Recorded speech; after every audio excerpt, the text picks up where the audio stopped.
मेरे अपने भाई ने मुझे कंगाल कर दिया और मैंने उसे ऐसा सबक सिखाया कि वो जिंदगी भर याद रखेगा। मेरा छोटा भाई रोहित बचपन से ही मेरा सबसे करीबी था।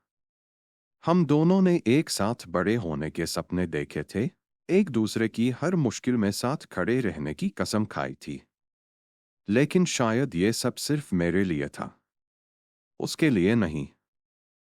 हमारे माता पिता की अचानक मौत के बाद हमें उनकी सारी जायदाद विरासत में मिली। एक घर, कुछ जमीन और पापा के बिजनेस से जुड़ी अच्छी खासी बचत। मैंने हमेशा सोचा था कि हम दोनों इसे मिलकर संभालेंगे, लेकिन रोहित की नीयत कुछ और ही थी। शुरुआत में सब ठीक था, लेकिन फिर धीरे धीरे पैसों की जरूरत बढ़ने लगी।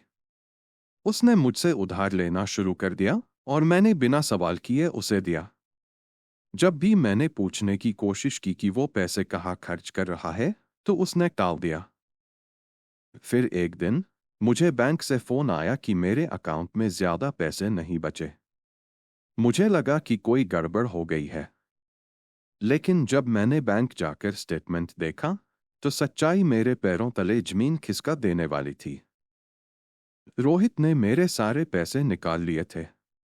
उसने हमारे माता पिता की जायदाद पर भी चोरी छिपे लोन ले लिया था। मैंने घर जाकर उससे सामना किया। वो घबराया नहीं, शर्मिंदा नहीं हुआ। उसने उल्टा मुझे ही बेवकूफ बना दिया। भाई, बिजनेस में इन्वेस्ट किया था, डूब गया। अब क्या कर सकता हूं? मुझे समझ में आ गया कि उसने मुझे इस्तेमाल किया। लेकिन मैं इतना आसान शिकार नहीं था। मैंने बिना गुस्सा दिखाए उससे कहा कि कोई बात नहीं, मैं रास्ता निकाल लूंगा। अंदर ही अंदर मैंने उसे बर्बाद करने की ठान ली थी।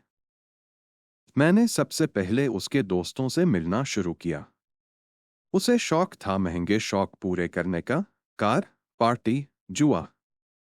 मैंने चुपचाप उसके सारे दुश्मनों से दोस्ती कर ली, उन लोगों से जिनसे उसने उधार लिया था। मैंने उनकी मदद की ताकि वो लोग अपने पैसे वापस मांगने उसके पास जाए। धीरे धीरे रोहित पर कर्ज बढ़ने लगा। जब तक उसे एहसास होता कि ये सब मैंने किया है, तब तक बहुत देर हो चुकी थी। वो हर दरवाजे पर पैसा मांगने गया, लेकिन उसे कहीं से मदद नहीं मिली। एक दिन वो मेरे पास आया, आंसू भरी आंखों से। भाई, मेरी मदद कर दे। मैंने उसकी आंखों में देखा और मुस्कुराकर कहा, बिल्कुल वैसे ही जैसे तूने मेरी मदद की थी। आज रोहित सड़कों पर भटक रहा है। वो आदमी जो एक समय मेरे साथ एक ही टेबल पर बैठकर खाना खाता था, आज लोगों के जूठन पर जी रहा है। और मैं फिर से खड़ा हुआ, लेकिन अब अकेला। क्या मैंने सही किया? या मैं भी उसी तरह का इंसान बन गया जिससे मैं बचना चाहता था?